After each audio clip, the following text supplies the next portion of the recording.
Hello, everybody, and welcome to ABL Down on the Farm, episode 19. We are broadcasting live from London. Very excited to be doing this, although it is very late here in London, 7 o'clock Eastern, midnight in London. So I'm actually casting a day ahead, which is kind of cool. Very fortunate this evening to be joined by James, who is the commissioner in Major League Dynasty, another league that I talk about on this show quite a bit. So super excited to have James on. I'll get him on in just a second. But as many of you know who watch the show regularly, this is ABL Down on the Farm, where we focus mostly on the ABL, although not exclusively, which is a 30-team dynasty league with 20 minor league slots for a glorious 600 prospects.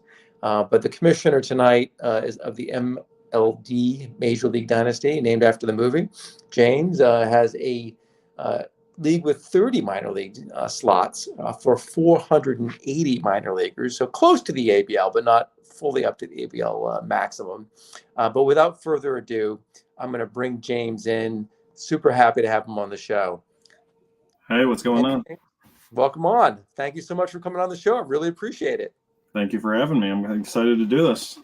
Yeah, awesome. So, I'm very thankful that you invited me along with Tyler into the Major League Dynasty League. Right before it kicked off, we had our initiation draft and everything. So now we're a couple years in. But before we get into that and kind of prospect evaluation in that league and others, I'm super interested in just hearing about your Dynasty League experience, kind of, how it's evolved over time, and maybe some thoughts on why you decided to start Major League Dynasty and take on the role of being a commissioner, which is a thankless job. So, yeah, no kidding. Yeah. So, I've been playing fantasy baseball probably since like 20. There was like Sports Illustrated Kids. I was playing in like 4th and 5th grade. And then when I got out of high school, I started playing a bunch of redraft with my friends. And I ended up working with this guy that was always talking about big dynasty leagues and holding year over year. And I'm like, I got to get into that. I never really found the friends to do it and started searching online. Once the Cubs won the World Series, I'm like, I'm going to push hard. So 2017 was actually my first year finding a dynasty league, doing it out. I'm on CBS. And then after that, I'm like, I'm addicted. This is exactly what I want to do. I love holding the prospects. I love the holding on to players as long as you can. And so at that point, I'm like, you know what? I want to do leagues that I like the settings of and how I like to prepare for them. And I did a few that I started as a commish. And then from there, I think Major League Dynasty was probably my 5th commissioner dynasty I ran. And you're a brave soul. You are a brave soul, James. Yeah. Which at the time I was like, oh, I got the time. I'm sitting around. I got extra time to do this. And then life hits you. And all of a sudden it's like, holy shit, this becomes a lot. But Major League Dynasty, really what I wanted to do is I had roto leagues and I had points leagues. And those are kind of like, points is probably one of my more favorite of all of them, just because I think it incorporates everything to a point where you really see the skill of a player. But then I like to stretch out and do different settings too. So Major League Dynasty was our head-to-head categories league.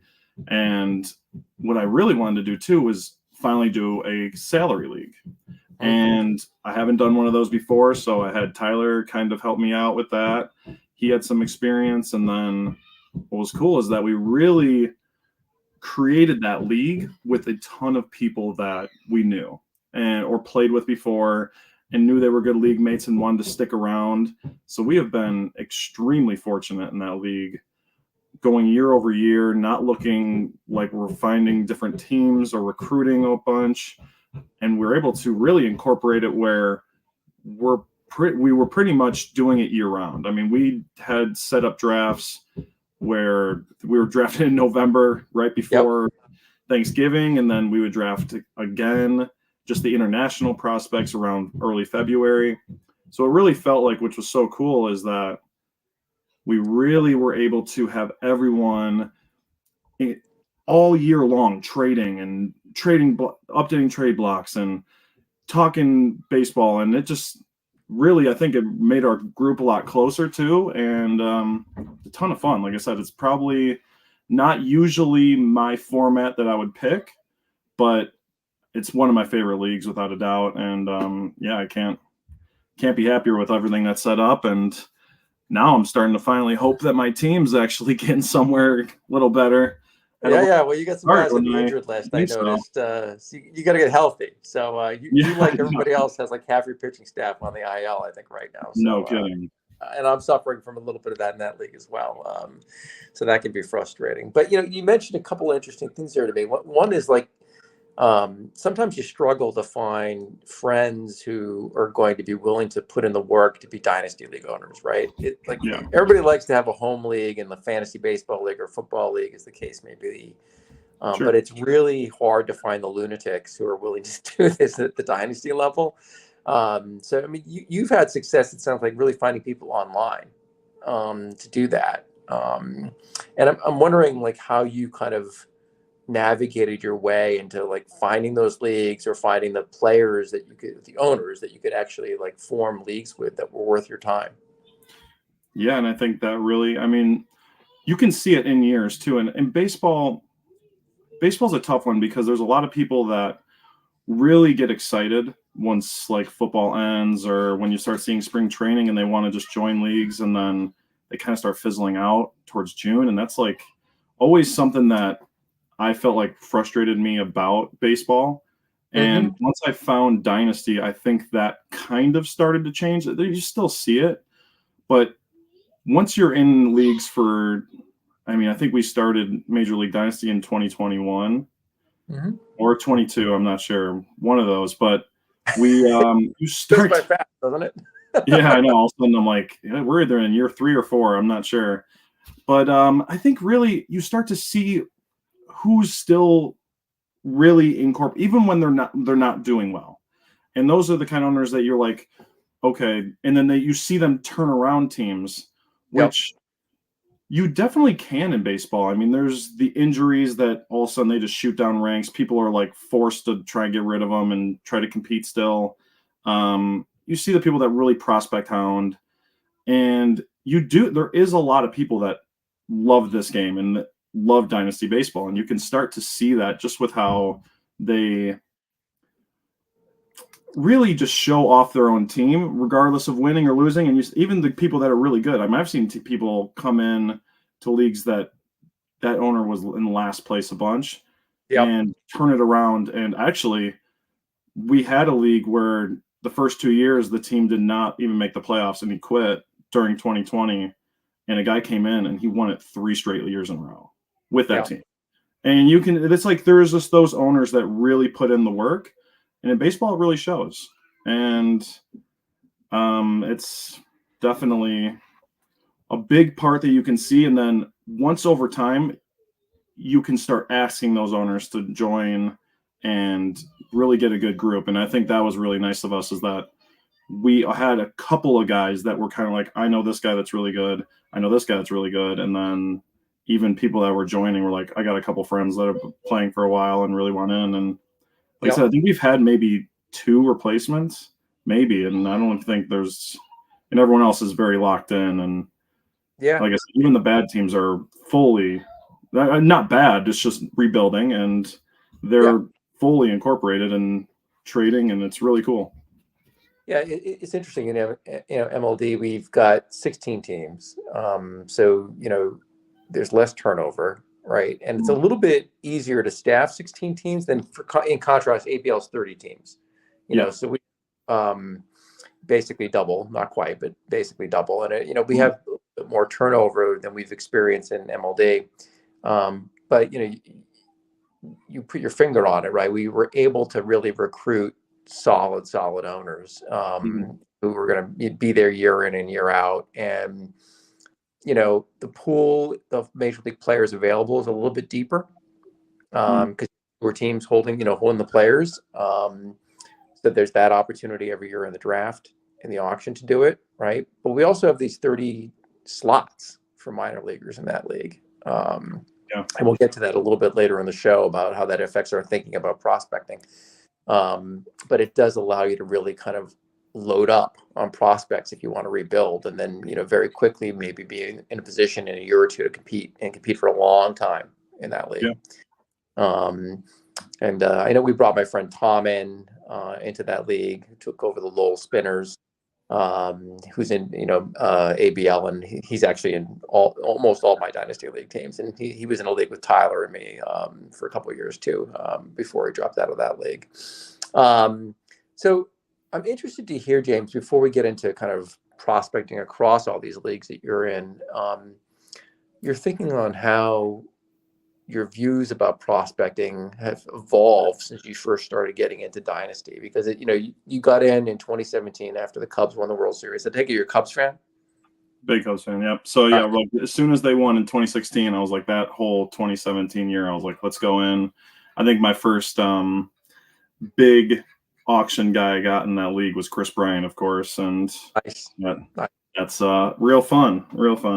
Yeah, but yeah, how I've evolved prospect wise and how I value them from the start, you're pretty much just looking at ranks and just trying to go, how many guys can I get in this and how many gambles can I take?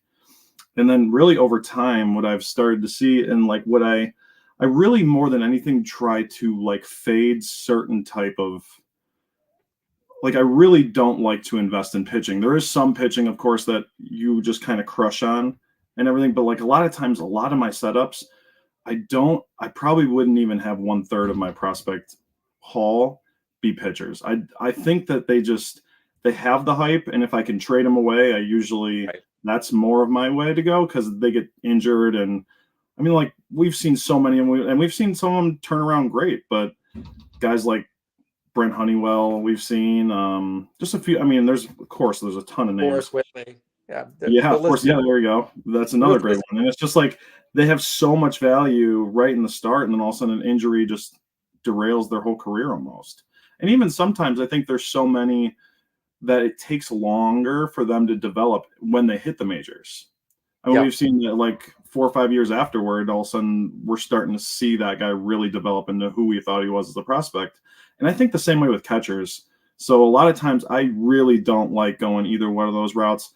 I'll never have the Adley Rutschmans. I mean, that's great that hits, but that's usually not my way. And I think a lot of times, really position by position, you start to see how people feel about, like, catchers. I think people get bored on and they trade away very cheap. Old pitching is the same way. I think people get really nervous about 30-year-old pitchers, and I'm usually that guy that's picking up the phone on that, because they go deep innings. I think that's so. My strategy, I would say, more over time now, is I really like obviously top hitting prospects. I'll really try to pay up for those. I think they're really valuable, and I think the conversion rate to the majors really does work. Other than that, I really like to go international guys that are like international hitters, young high school hitters. Yeah. I think sometimes you see a bigger jump from them. I mean, obviously price dependent, but you can see those bigger jumps there. And I really don't like going safe route guys. Like, I like to see a lot of like power. I like to see power. And if you really like to see that develop into power. So really over time, I usually just load up on hitting. And then a lot of times when they hit the majors too, it's like easy to trade them. Like, everyone wants to get that guy. Everyone wants that new name.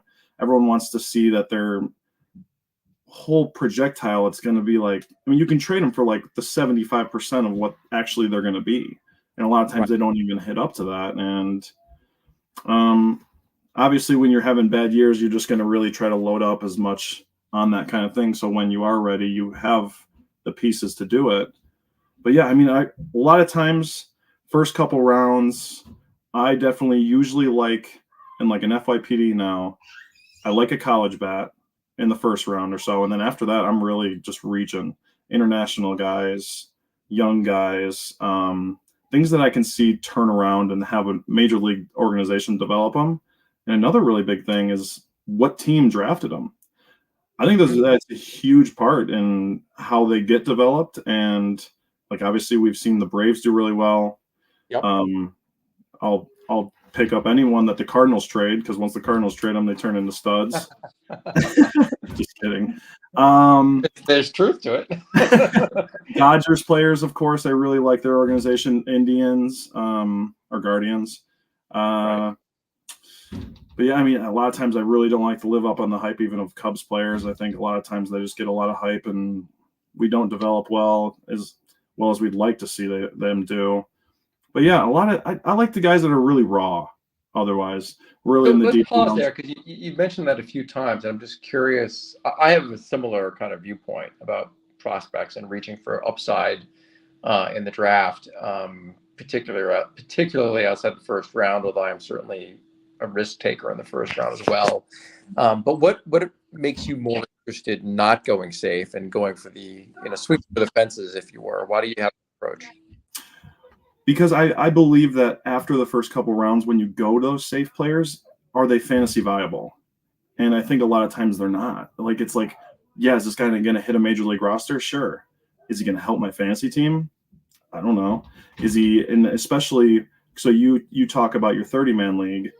A lot of mine, I have one 30-man, but a lot of mine are probably 16 and under.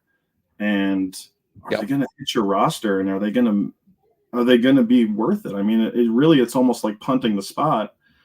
And when you go a younger route and more high upside, maybe that kid does turn into a top 50 guy or, whatever. Yep. And if not, so be it.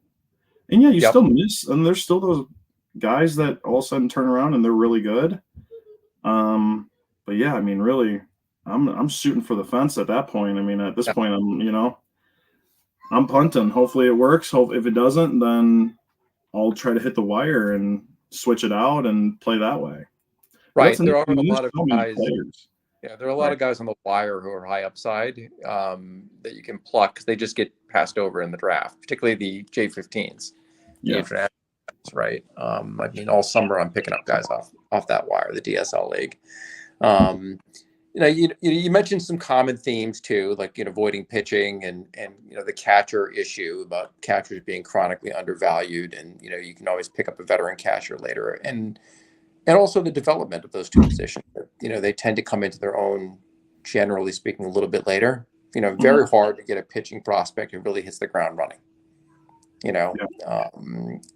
Walker Buehler is an example of somebody who did. So it's not unprecedented. They're just a little bit like unicorns, right? And the more common kind of path is a guy like Garrett Cole, who huge prospect, came up, struggled, needed a change of scenery, different pitching coaches. And then all of a sudden goes to the Astros and, becomes a stud, the guy we thought he was going to be. And you often see like year 3, year 4, these pitchers kind of coming into their own rather than years 1, 2, and 3. And depending on the format you're in, that could be a big difference. Yeah. I mean, it's like, how long can you hold on to that player? And if they're not hitting it and they're like, you're skipping their starts all the time, it's like these bench spots all of a sudden they burn a hole in your pocket. And it's tough. So, it's kind of where, I mean, if usually when I start to get any value coming out of a pitcher and I can get one of those top guys and I can trade them for what consensus has given me, I mean, I'm usually pretty on board with that. Right. So, you mentioned, when you first started playing Dynasty, you looked at the ranks like so many of us did. And whatever list you're looking at, I mean, you tend to kind of rely on a few lists. You like pick some players you think sound good, but then you get more sophisticated and your sources get more sophisticated. So if you move beyond lists in some way, what are you looking at now when you're evaluating players to determine if they have upside, players you like, players you're picking up off the wire, whatever it is? Like, what sources are you looking at now? So, I mean, when I started, I mean, it was like MLB.com top prospects. So it was like literally, so I like to kind of use a couple sources and kind of come to a mean on it. And a lot of times to myself, especially with like FYPDs and everything, I like to watch video just as much. If I can get anything, I'd really like to see it and see if I can kind of like make a difference on a player with myself. And that doesn't always work. It certainly doesn't. But some of the bigger sources I really like, and what you start to learn over time, is that really sticking to a certain website doesn't always help, because those guys that you really like that got you to that site leave. And like a big guy, I mean, Jeff Pontus and Dylan White, I mean, I really liked them when they were Prospects Live, and they both went to Baseball America, and I don't think I've really even like stuck around with baseball and Prospects Live anymore. And and not to say that I don't know that they're doing great. It's just there's the certain guys that you really stick to and you like. And so a lot of times my first source now would probably be a lot more Baseball America. I think they give a lot of information, a lot of reading you could do. There's always new updated articles, ranks are updated enough. I like James Anderson at RotoWire, so he'll kind of be usually my secondary source, where now let's see, is Baseball America just really high on this guy? Where can I find more of a consensus view? And then I usually third will probably use Fantrax, because I think that's where a lot of people will go to. They also update enough, and I think when you get all three and you can really find, like I said, like a mean of it, then you can see where you can gauge, and if it's time to sell, is it some point where you're kind of like, I'd like to hold on. I think I might be a little higher still. And that's usually where I'm coming up with at least my sources. Like I said, I really bank on the guys I like. And then after that, I kind of use everything else to get where we're at, or where it seems like everyone's at. And I hope that kind of answered that question. Yeah, it does. It does. So, I mean, part of what you're talking about is crowdsourcing a little bit, like in terms of the Fantrax component of it, to see kind of what the crowd thinks of a player, to help you evaluate. It sounds more like your trade value of those prospects than actual like substantive value that you're putting on them, or intrinsic value, we call it. And I tend to look at Twitter, or X as we now call it, to see how much action these players are getting, to suss that out more so than Fantrax or a place like that, or just a list of ranks. But having said that, a lot of what is on Twitter is people like reposting their rankings, so you get that. And I agree with that, because I think Twitter definitely gives you the most up to date. And that's another thing that, I'm definitely leaving that part out, because a lot of times ranks you're seeing are a month old. And we know how fast, all of a sudden this pitcher gained a new pitch. He's showing a little more velocity. Now this person's injured, or they're really slumping hard. And I know that stuff is really easy to worry about in April, but it does change the values of people, especially in a lot of people's eyes. And I think that is where you're right. X is huge. I mean, it's really getting the most recent updates and kind of looking at the top few people and seeing where others are at, or even sometimes, they post their trades and you're like, holy shit. Yeah. You're trading them for that. And right. No, but X is really nice for the most up-to-date stuff, without a doubt. Yeah. So I don't know if you do this, but, I'll start trading players when I start seeing them mentioned on X, a certain number of times. And there's no magic formula to it for me. But if I see a guy that I like but don't love, that I have on my roster, and I start seeing him tweeted about, a few times a week, I'm just like, well, you know what? It's time to shop this guy. Do you have a similar kind of approach? Yeah. Yeah. I mean, I think you're crazy not to at least hear people out. I mean, when you start seeing a player get really hyped, whether you like them or not, I mean, are you the highest in the room? And it's nice to know. Sometimes you really like to see that and see where people are at. And, whenever you put anyone on the block, though, I feel like everyone wants to come at you low, thinking that you're selling for cheaper, and they, but sometimes they really do fizzle into maybe not even a deal with that player, but something else that you wouldn't have came about. And that's the fun part. Yeah, it can't hurt to talk, right? In most instances. And I know. My only caveat is one of my pet peeves is when owners come in and they say they start crapping on the player they're interested in. Oh yeah. Mm-hmm. That is extremely frustrating. You're like, why'd you ask about them? Right. I don't need the laundry list of reasons you think I'm going to give this player away for free. Like, thank you. Because I'm Yeah, not an no. idiot. Yeah. So That it's really, is, you're right. That and like I try because especially in the start, it would frustrate me to the point where I think I'd get in like almost an argument with that person. And now I've known that it's never worth it to ruin a trade partner or anything. So you're just like, okay, whatever, dude. This yeah. conversation is just done. But yeah, I know that is extremely frustrating when someone comes in asking and then only list reasons that are scary about that player. You're like, why? Yeah. Yeah. Yeah. That's right. So we covered like the sources you're going to now. Is there any way you've started to think about prospects differently in terms of what skills you're interested in prospects? You said power. You mentioned that. Yeah. Um, what about on the pitching side? Like you're wary of pitching because of the injuries, but are there things that you're looking to now when you do select a pitcher that you want on your roster that maybe you didn't think about when you first started? I mean, I think I want to say velo, but like there's times where it also kind of scares me. It's really that's why I'm like it's pitching is just like there's a handful of guys that I've been like, okay, I'm in on this guy now, and usually it takes them to get drafted. Like I'm usually not an FYP drafter of pitching. Usually it takes them in an organization. Now I'm seeing kind of how it's working, and then I'll go trade for them, even if it's the cost is up. Mhm. Not obviously like top 50 up, but like when we're starting to see guys start to move into the top 200s, top 150, and you start to see it's because their performance and their new pitch mix or however. But pitching, like I said, it's really success in how they're doing it and big changes year over year. And what is making their success now before it gets now too commonly known. And Right. that probably be more it.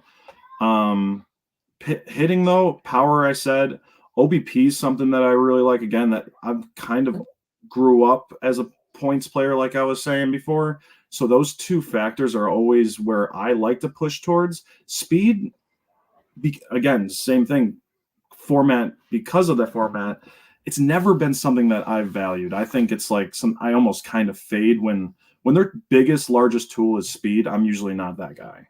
And Right. OBP and power are usually mine. And it's funny because that was why I was always huge on JJ Bleday, and I thought he was going to be a stud. And now it's starting to kind of turn around. But like that was a guy that like I was huge on, and I thought he was awesome, especially out of Vanderbilt. I thought they had a good program. They developed him right, and Oh, obviously, he's got some really good exit velocities right now. I can tell you that. yeah, I know. So so that's usually the profile I like the most, and when I can see that you have a good eye. And obviously, I told you that I would go for more raw hit players later. So a lot of times that's not something that's like super important because I know that can be developed. But Right. and power can be developed, of course, too. But um, that's usually what I'm looking for when I'm watching someone or anything. I like to see power and I like to see a good eye because I think those are huge important parts. And striking out a ton, you're not going to stay on a major league roster. And Probably not. unless I mean, unless you're Javi Baez and get paid a ton, then that's the other case. But yeah, I don't know. Speaking of a Cub. Yeah, I know. Like, yeah, I still love Javi actually, so I can't even hate. No, he was an integral part. Yeah.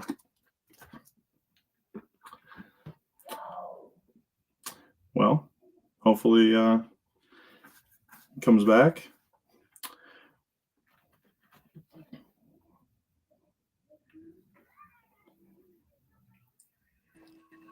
Nope, I lost you there for a second. This is the complications of getting broadcasting live from London. This is the Yeah. this is the No, no complications. worries. At least that wasn't too long.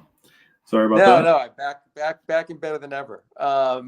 So we've been talking about valuations and you're kind of like maturation as an owner. Let's talk about like where we are now, because like you're in these different formats, and what I'm interested in hearing about is how your thinking may change from format to format that you're in. And I have thoughts about this too in the formats I'm in, but how do you think about a prospect, in a 16 league team versus your 30 team league and scoring format and salary cap, for example?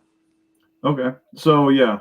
I would say when I'm in more of especially when we're talking league size, when there's not total prospects aren't as high, like when they're in like the 300s or so, I think I'm down to trade them at all costs. I'm just, when they get value, I'm down to move them.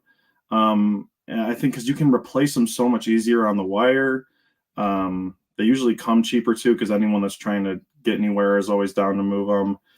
And for what I would like to say is, I mean, salary has changed my mind on it too, with especially our league that we do together. I mean, you start as a $1 player when we have 500 total dollars.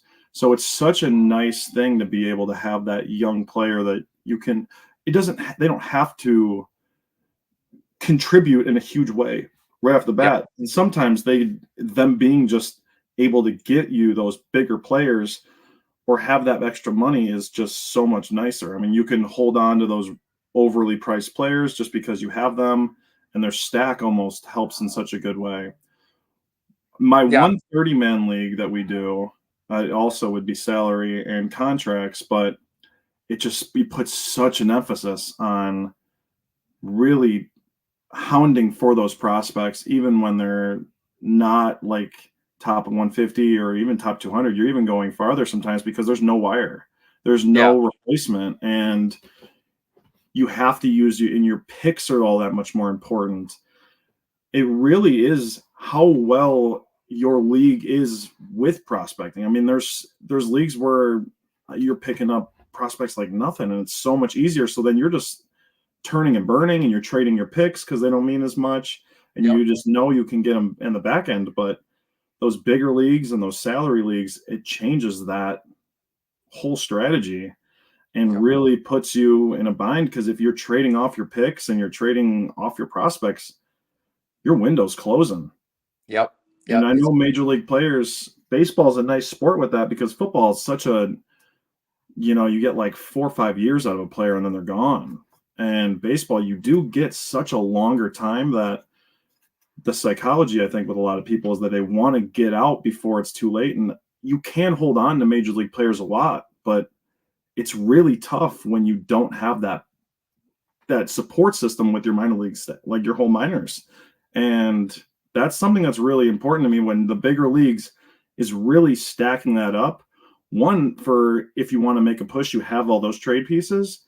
Two, I mean, it's huge, because if you can hit on a few of those, it's really, obviously, it puts you over the edge, and it makes those teams that were in the middle move to the top. I mean, there is some of these players like, Soto, Acuna, when they come in, they change your whole team. Oh yeah, 100%. It's interesting because the difference between a 30-man league and a 16 team league is very significant in my view when it comes to prospecting. Mm-hmm. But one of the reasons you identified is that the wire is just so much thinner. Yeah. So many guys who are already owned, particularly if you have a sophisticated ownership group. If you've got 25 owners, for example, in a league that are really prospect hounds, and maybe you have 5 guys that don't really care, right? It's hard to get 30 guys, right? But that's just a lot different than a 16-man league, even if all 16 of them are good about prospecting. It's a night and day different, and it really is. It literally eliminates that strategy. And that was something that I definitely developed as I was going, because when I first started, my first league was a 16, my second was a 14, and then I did a couple 15-man rotos. And it really, even with when you have 30 prospects or so and you're like talking like 480, there's still a wire. There's still those guys that make those big jumps and become really valuable. But yeah, when you're talking those 30 mans, I mean, there's nothing. There's really nothing. I mean, even those guys that make big jumps, that was someone's like last round pick or whatever, to the point where you have to trade.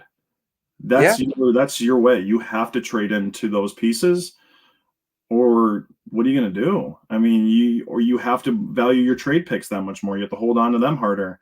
When you're making those pushes, you really got to put that into play, because like I said, you can just be caught, and all of a sudden your players start going on the decline, and where's your next round? Yeah. You don't have the replacement. You don't also have the cheap replacement, right? because putting aside hold forever leagues, these contracts end up getting expensive, right, in the budget. So for in our league, we get a $500 cap, which is actually quite liberal as a cap. And we don't have a contract length limitation, right? So a guy, for example, like, Corbin Carroll, if he gets drafted for $1 and then he graduates, becomes a major league player, you basically have Carroll for his whole career. For sure. Right. I mean, that's a 20-year guy. So as long as you're playing in the league, you've got Corbin Carroll if you want. And there are other, I just picked him as a recent graduate who's done very well and has a lot of value in different points leagues. I have Jordan Walker on my team in our league, and he's the guy who struggled, coming out of the gate. I mean, he's not been terrible. I mean, it's not like, Joe Adele struggles, but he's not been spectacular. But he's a guy that, I'll probably still hold for over a decade because of the contract, So those guys can really become foundational pieces, and then you leverage their dollar value, right? Because now you have the ability to expend on whoever you want in the auction, right? Because you've saved so much money from having these players down below. So it really does accentuate the value of these prospects and, really stockpiling them. But another factor you mentioned, which is always interesting to me in these strategy, kind of games that we play, is if you don't have a deep prospect bench, you really have nobody to trade to the teams that are out of it in order to acquire major league talent in season. And I see this, in, for example, ABL, there are certain owners, because it's a 30-team league, and maybe you experience this in your 30-team, league. There are some owners who just aren't really into prospecting. And then, around July, they want to make a deal and, bring a veteran player who can make a real difference for them in that season, but they don't have any prospects to give away. Right. And then invariably that player goes to somebody else. It's another team, right, who has the prospect. So it really does come back to bite you. I mean, have you experienced that in your 30-teamers? I mean, I've even been, for sure in that, but I've also even experienced that even in shorter ones where they really just constantly try to turn and burn their roster. It's it makes the tradable prospects lower too. And if you're trading them away and you're not focusing on it and you're doing it year over year, I mean, really fast, you're not going to have much unless you hit on those guys, which usually you're probably not that guy that's going to pick the player like that. Right. So, I mean, you get your hands tied, and that's a huge factor in here because those are huge parts of how you become successful because you need those extra pieces. You're competing with all these guys, and they have those prospects. They have those picks. They have everything that's able to get them over the hump and grab those veteran players. Yep. And I mean, and you have to just sit there and hope that it all works out for you. And it's not a smart strategy. I agree.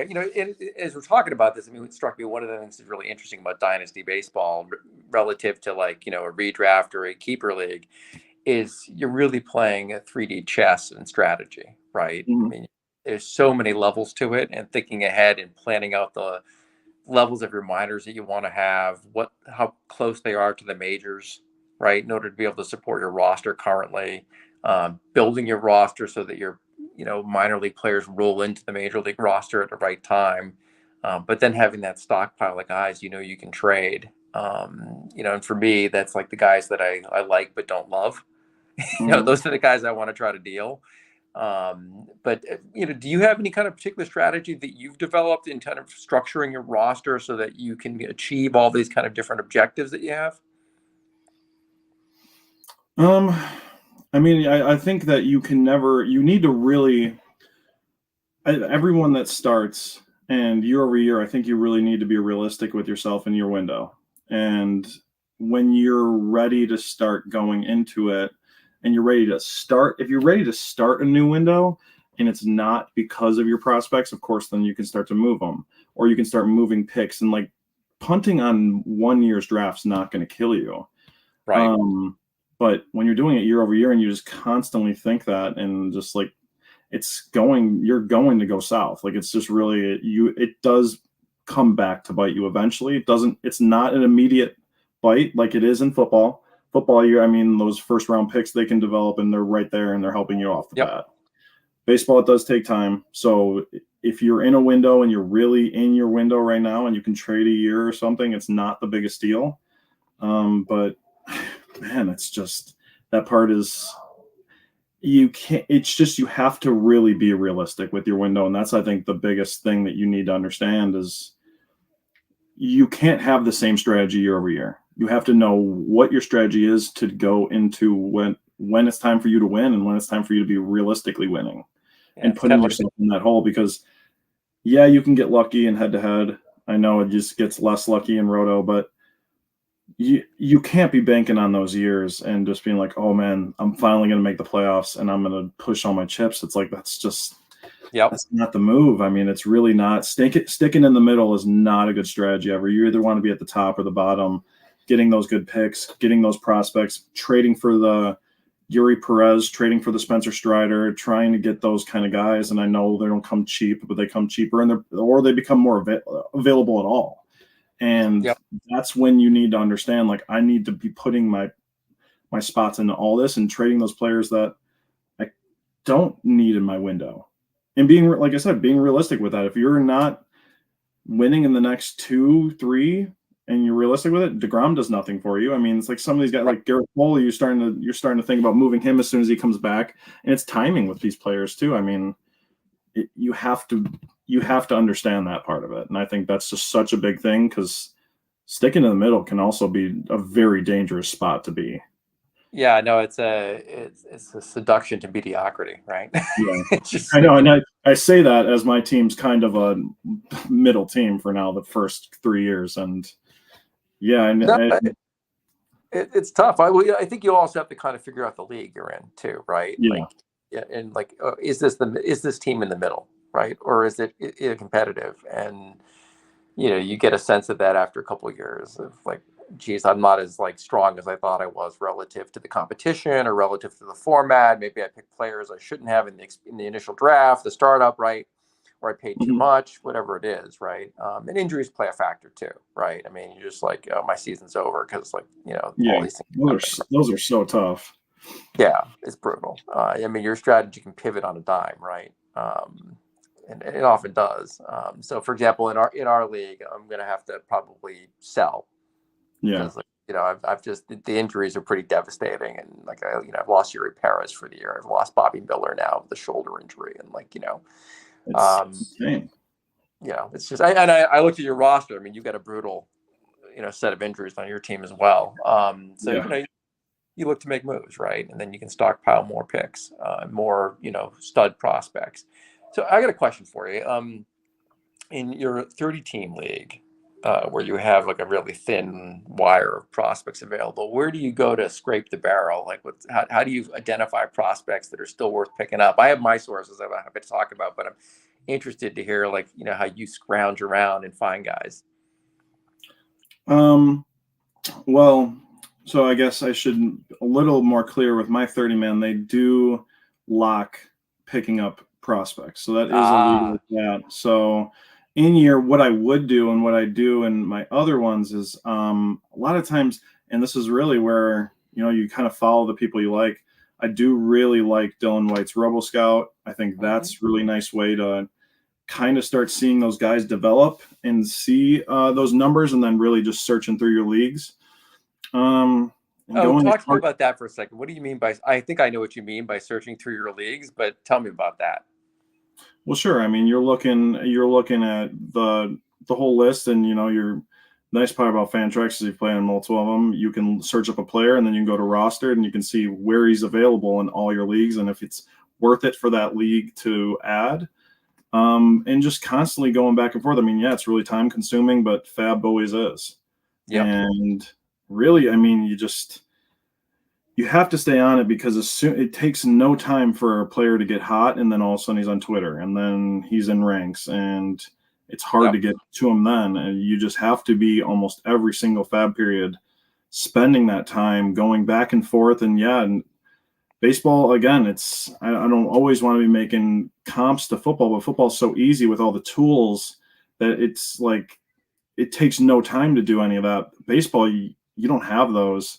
and you're really going back and forth trying to figure out who's available, where he's available. Is this person worth it? In just scraping low A, high A, who's starting to show differences? Yeah, I mean, it's like I said, it's a very time consuming thing, but it's in the long run, it works. And there's times where all of a sudden that guy becomes a stud and it helps a lot.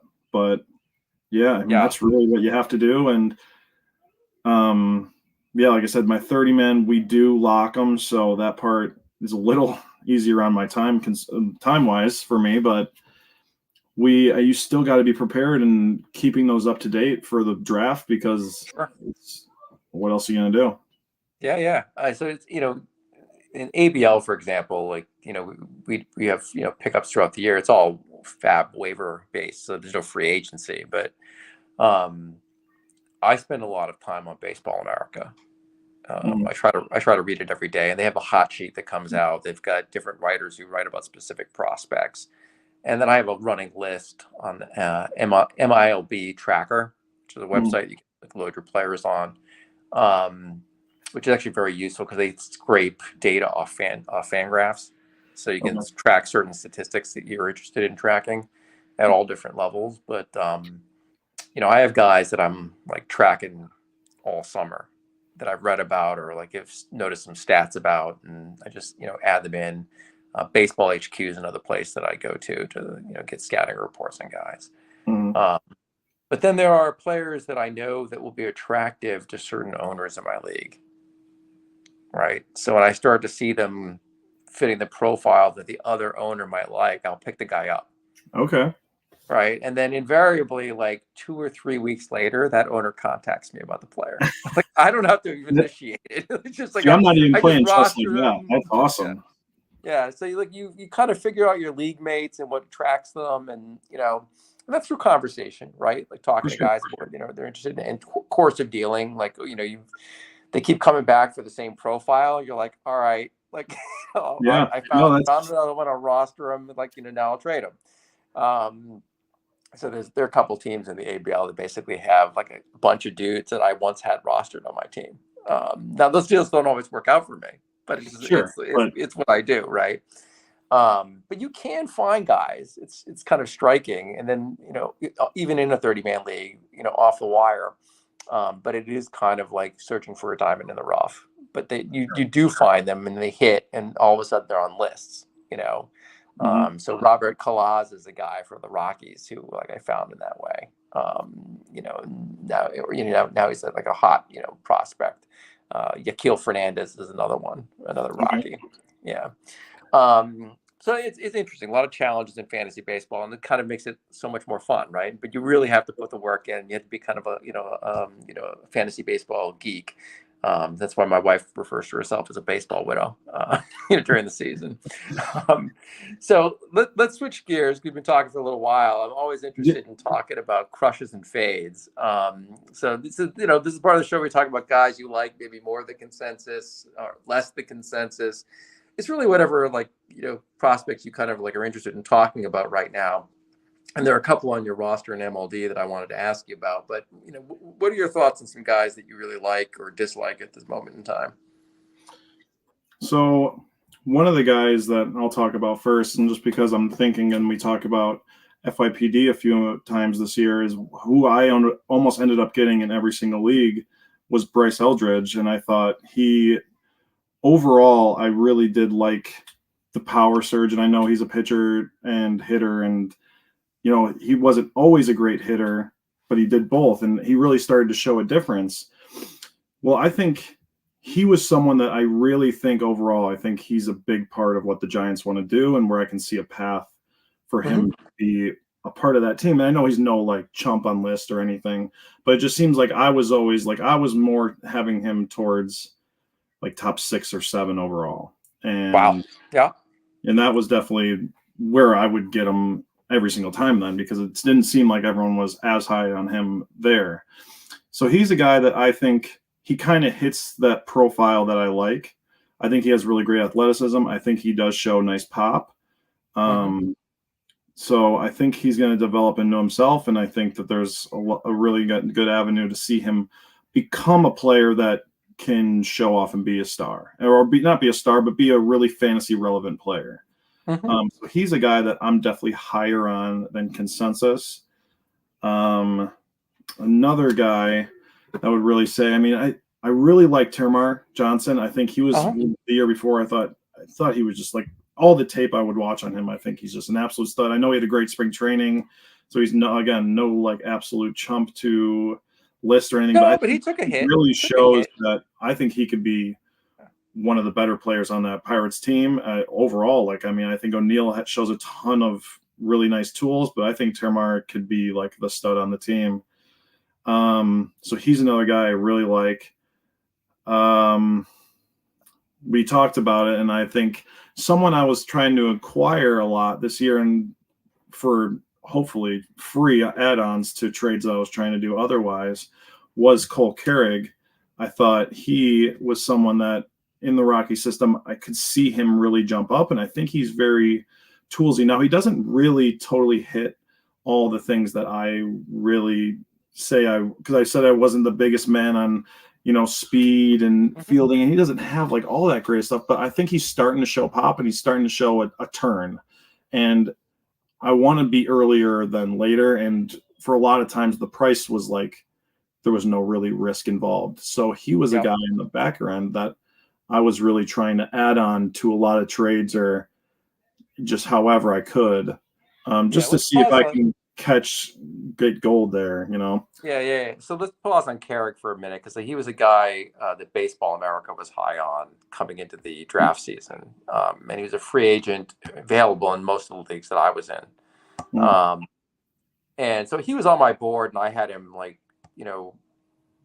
relatively higher rank. I found that the acquisition cost was always higher than I anticipated paying, so there were enough other people in on him, like drafting him, like that they just beat me out to him, and I was always like a round late in Carrick. And so in MLD, for example, I think you took him before I was going to take him.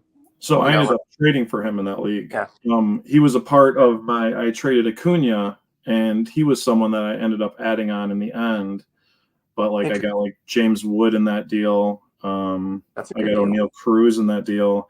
And it was just something that like we were working back and forth. And when we were getting closer to done, I'm like, Carrig finishes it. And then it was like, to him, he's not going to go back and forth. And it was a name that I didn't want to keep adding in there as we talked, but I felt like we were getting closer to it.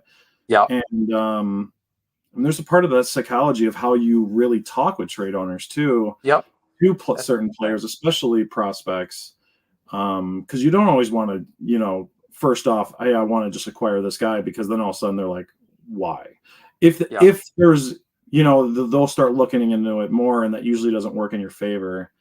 But yeah, so for my guy, I mean, off the top of my head, those are really guys that I like to own a lot of. I mean, Jack Leiter was a guy I was really big on. And really what I thought about Leiter is that I thought, one, he was awesome in college. And I know there's plenty of pitching prospects that are awesome in college that I kind of said I faded. But I also thought that the nice part of it was his dad. And I thought that there was a part where it's going to be like he's going to make the major league roster. He's going to get a legit chance. And let's see how it ends up with that. So that kind of stuff also pushes up, because, these MLB teams do want to show out these players and, push that. They had, fathers that were good in this league, and we saw players that, and it's worked in some cases and some it doesn't either, but I think it gives them more of a chance and more of an opportunity over the other guys playing the same. So that will be some of the push. But yeah, I mean, there's other people, and like right now I'm kind of trying to acquire Kevin Alcantara. I know he's not playing as well, but I still think he's a very good player. I think he's very toolsy, and he can show a lot of pop, and I think he can become a good player for the Cubs, even when we have such a loaded outfield. Well, just a lot of people, not maybe loaded, but it's just a lot of people that we have. There's a ton of depth. Epic. Yeah, just a lot of traffic. I don't know if it's good traffic or not, but it's yeah. So I mean, there's been players before that have been nice for me. I was really a big guy in Colt Keith. I had him in almost all my leagues. I was a big fan of him. Casis was a guy before too that I really liked. But there's just really those guys that you and I am someone that will try to go almost full monopoly on players and the prospects. I will go all across the board. I don't like to be, oh, I want one share here, one share there. If I'm usually in on a guy, I want as much of him as possible. And there's a lot of guys that I fade and I don't have any shares. And there's a lot of those guys. And yeah, it doesn't always work out, of course. I mean, those guys could hit, but I'm usually more, I'm universally in or universally out. Yeah, I'm the same way, James. It's like, if you believe in your process, For sure. right, then you got to believe in it, right? And it's like, I like a guy, I like the guy. Yeah. I start thinking I have to diversify. It means I'm not really like holding true to my process. Yeah, and you're right. That's exactly right. I really, and I've talked with people before. They're like, oh, I own a lot of him, so I'm more open to trading him, and I'm like, great. Yeah, right. Not my strategy, but that's awesome because I'm definitely down to get some of these players, and when I'm trying to acquire, that's exactly what I want to hear. Yeah, for 100%. So I want to talk about two guys you mentioned. One is Jack Leiter, who is never a guy that I was high on. He doesn't fit some of the things that I look for in a pitcher, mostly his frame, shorter pitcher. But that doesn't mean I'm right about him. But he was very expensive to acquire. Of course. Right. He was like a top 10 pick in the first year player draft in most leagues. And so the guys who drafted him, right out of college, really paid for him, and had to be spending the last couple of years like really lamenting that choice. And they didn't really lower the price. Yeah, right.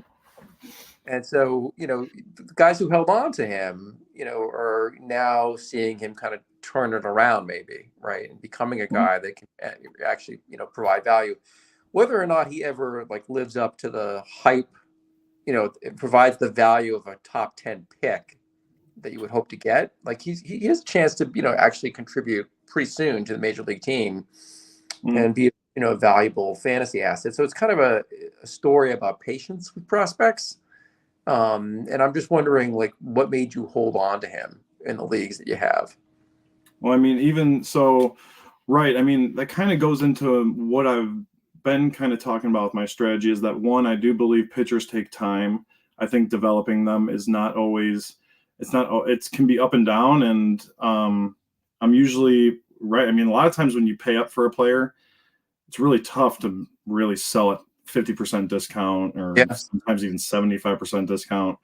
And so a lot of times you're going to be holding. And when I talk about pitching, and like I said, is that my strategy would be is if it starts to go well, then you're kind of looking to sell. And if it doesn't, then you don't have much, you have to believe in your process. And you're like, if I was really big on him, then I have to see this out. He's not hurting my team yet.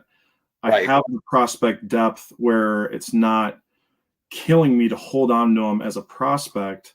So you're like, I'm just going to continue to hold at this point because there's no really other way. And I mean, people aren't sitting here trying to acquire him either. It's not like people are in your DMs all the time asking about Leiter. And I mean, really, you just hope that the process starts to change around, that maybe they're seeing something, they're working on something with him. Hopefully maybe he goes like Driveline or something. You just don't know. There's so many factors.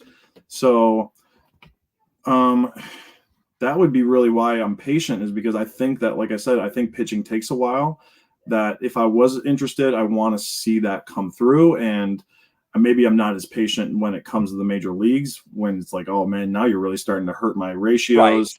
But yeah, I mean, that would really be more of it. Never got to the point where I felt like people were probably higher than me on him. And then I never felt like it was like a time to drop or anything like that either. So, yeah. I mean, there's like, the sunk cost aspect of it, which you're kind of highlighting, right? And so you might as well hold, right? But also nobody's ever going to give you the value that would justify moving him at that point, right? Exactly. Yep. So you might as well hold on to him, right? Yeah. And you just do and see what happens. And sometimes these guys turn it around. And in worst case scenario is like they take it up a roster spot and you eventually cut them. Yeah. And that's like when you're talking about, like selling cheaper or anything, and you get like I said, a 75% discount you're giving to people from what you expected from the start, you're like, well, what's dropping them? Dropping them's not even that much better. You know what I mean? So it's like, it's hold and see. And if not, then just call it up. I mean, chalk it, and that happens plenty of times. And even if you think you're really good at prospecting, I mean, that happens plenty with. I mean, there's people that we all thought were great, and I've said a few names where I think they've done well, and I've had plenty that have done terrible. I mean, I was huge on Joe Adell. I wanted a monopoly on him. I mean, I was paying basically. You were not alone. You were not alone. Yeah, I was like, there was times where I was paying that top 10 price for him, and it was. I mean, there was even times I thought he was the best prospect in baseball. And I mean, power and speed. I mean, there are a lot of guys who are really in on Adele. I mean, it's interesting. Eloy would be another one. I was huge on Eloy, and that that's rough. I thought he was. Eloy's had some injury issues. I mean, when he's played, he's shown the ability to actually generate a lot of value, but he's just always hurt, right? I mean, for sure. Joe Adell was supposed to be L.A. Cruz. I mean, he was like, right. And it just has, never materialized. I mean, he's still kicking around. I only have one share of Joe. He's like on my bench in one dynasty league. And I'm kind of rebuilding, so I'm just like, I'll hold him. We'll see what happens. Oh, without a doubt. But we've all had those guys. We've all had those dudes. And it becomes a real dance about how long you're going to hold on to them before you cut bait. But anybody on your fade list? We've talked a lot about guys you like. Anybody you're like pessimistic about, less than consensus? Fade wise, I mean, that's a tough one, I guess. I feel like even though I say I'm a Cubs fan, I'm a little more down on a lot of Cubs players. Like I wouldn't project like Pete Crow to be like a top 25 guy. I don't think, especially fantasy wise, I don't think he's going to be there. I really I do have some shares of him and everything. And I think that's just more me being a Cubs fan and sometimes finding where I think it worked for me in a deal. Yeah. But I honestly, I really don't feel great about him at that price. I mean, fading guys, I was never huge on Jet Williams. Don't have a ton of great reason why. I just never really got in on him. A lot of times I felt like he ended up being the next guy on list that I should have been drafting or taking, and I was just kind of like, wasn't a big guy for me that I liked. Other than that, I mean, not really anyone that comes up right off the top of my head. Those are two good names. I mean, Jet Williams is a guy that I faded in every single league that I'm in. The principal reason for me is that he's just really small. Yeah. And I'm just not willing to bank at the price he was going at. It's not that I wouldn't roster Jet Williams. Sure. Oh, and that's always the case. There's always a point, but we're lower than consensus. Yeah. And so, I wasn't going to spend a draft pick to go pick up a guy who's less than 5'8". Yeah. Because it's going to be a lot harder for him to hit for power in the majors. Yeah. He could do it. Jose Altuve does it. I was going to say, maybe he's Altuve, and then I'll be wrong, and I'm okay with that. Right. Exactly correct. Because for every Altuve, there are 500 prospects who aren't. Exactly. And so it's just some of it's about hedging bets, right? Sure. So he is a guy that I was lower on, and Peter Crow Armstrong was a guy similar. There was a price point where I'd get on him, but I have 0 shares, and it's really because it was just more that I was willing to pay for a guy who didn't profile as having the kind of upside that for me would have warranted paying the price coming in the first year player draft. He just felt like probably more of a better real life player than fantasy player. Yeah. And that's baked into his price, and that means that I usually don't want to pay it. 100%. I agree with you. Well, listen, James, it's been a lot of fun talking about baseball with you, It was. and it's great to have you on the show. Going about an hour, and we're now at 1:05 in the morning in London. So Yeah, go get some sleep. I'm in a different day. Yeah, no kidding. Holy shit.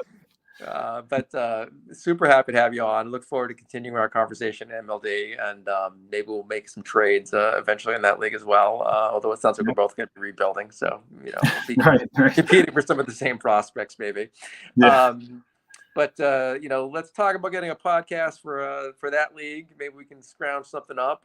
Always look forward to having guys from the league on this show as well. And for everybody else, even when you're in London, you got to remember to AVP. Always be prospecting.